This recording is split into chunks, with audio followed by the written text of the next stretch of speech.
कितनी अनगिनत है। ऐसे एक जीव एक ब्रह्म कहावत, एक ब्रह्म और एक जीव।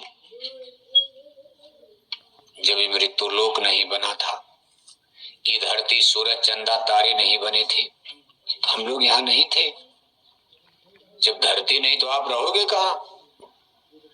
लेकिन आप उसके पहले बन चुके थे, तब आप आत्मा थे, जीव थे और ब्रह्म थे और जीव। ब्रह्म एक ही और जीव अनेक, अनगिनत। एक एक किरनिया को एक एक आत्मा कहा गया। फिर जब मानुष देह बनाई, इनमें जीवन को बैठाई, फिर ये पिंजड़ा बनाकर एक एक आत्मा को इसमें बैठा दिया। तो भाई चलो, मृत्यु लोक हमने बना दिया, अलग देश बनाकर आपको यहाँ भेज दिया। लेकिन इतना जरूर कहा था कि देखो भाई, वहां माया का देश है, माया फंसा देगी, आप फंसना मत, भूलना मत उसमें, और निकल करके आप चले आना। लेकिन हम लोग फंस गए, और ऐसे आप फंस गए हो, एक दो बंधन नहीं, कितनी जटिलता आज आपकी है, निकल नहीं सकते हो। बस यही मारना काटना, राजा बनना, रानी बनना, ये बनना वो बनना, इसी चक्कर में पड़े हो, और बाद में मर जाओगे। क्या राजा क्या रानी, किले महल सबके ध्वस्त हो गए। अब आपके महाराष्ट्र में कोई मामूली किले, औरंगाबाद, अहमदनगर, दौलताबाद, पूना, ये तमाम राज रियासतों को देखो, बड़े बड़े किले महल राजाओं ने, बादशाहों ने, हिंदू राजाओं ने, मुसलमान बादशाहों ने जिंदगी भर लड़ाई करते करते उनका जीवन बीत गया, इसी किले महल पहाड़ को जीतने के लिए। बादशाह औरंगजेब दिल्ली को छोड़कर, दिल्ली के किले महल को छोड़कर, इसी औरंगाबाद, अहमदनगर, दौलताबाद, बीजापुर, पूना, इसी पहाड़ों को जीतने के लिए 23 वर्ष तक शिवाजी महाराज को ब्रीफ करने के लिए इसी जंगल पहाड़ में डेरा तंबू डालकर हिंदुस्तान के शहंशाह औरंगजेब देखो यहाँ भटकते रहे, और अंत में इसी जंगल में औरंगाबाद, अहमदनगर, इसी जंगल में दिल्ली लौटते समय उनकी मौत हो गई।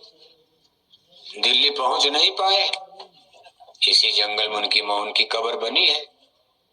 इसी महाराष्ट्र में बादशाह औरंगजेब की मौत हो जाती, महाराष्ट्र के जंगल में। मरते समय उनको बहुत अफसोस हुआ, क्योंकि उनसे अपराध भी हुए थे। एक तो उन्होंने अपने 3 भाइयों का कत्ल कर दिया था इसी गद्दी कुर्सी के लिए। औरंगजेब सबसे छोटे थे, बादशाह शाहजहां के सबसे छोटे बेटे, 4 बेटों में सबसे छोटे औरंगजेब, बाकी 3 भाइयों को उसने कत्ल कर दिया।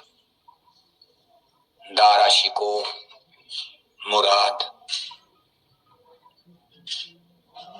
3 भाई सुजा, 3 भाइयों को कत्ल करके, और स्वयं बादशाह शाहजहां अपने बाप को आगरा के किले में कैद कर दिया, बंदी बना दिया, जबरदस्ती गद्दी ले लिया आगरा की। सोचे थे बड़ा सुख मिल जाएगा, राजपाट में बड़ा सुख होगा, लेकिन ऐसा बादशाह शहंशाह औरंगजेब महाराष्ट्र के जंगल में तड़प तड़प कर मर गए।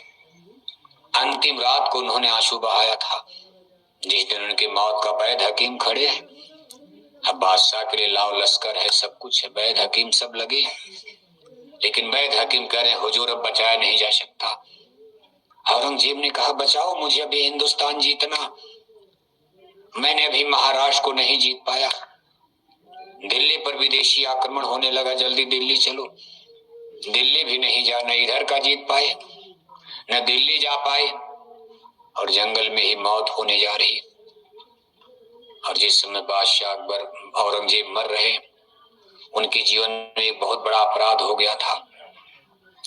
एक अधनंगे फकीर थे, दिल्ली में रहते थे, उनका नाम था सरमत साहब, मुसलमान फकीर महात्मा।